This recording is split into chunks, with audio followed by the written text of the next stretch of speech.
Syederalun Ismail Bolong, seorang pengusaha tambang asal Kalimantan Timur, kini keberadaannya menjadi misterius. Dikabarkan mantan polisi itu kini menghilang. Polisi dari Mabes Polri yang mendatangi rumahnya di Kalimantan Timur tidak menemukan Ismail Bolong. Ismail Bolong mengikuti jejak Harun Masiku yang kini juga masih hilang misterius.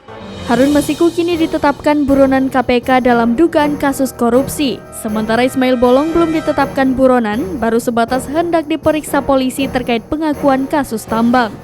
Ismail Bolong, mantan anggota Polres Samarinda, diduga melarikan diri seusai nyanyian setoran tambang batubara ilegal yang menyeret sejumlah nama petinggi Polri viral di media sosial. Direktur Tindak Pidana Tertentu Bareskrim Polri, Brigjen Pipit Rismanto menyampaikan Ismail Bolong kini tidak berada lagi di rumahnya saat penyidik mengirimkan surat pemanggilan pemeriksaan soal nyanyian tambang ilegal.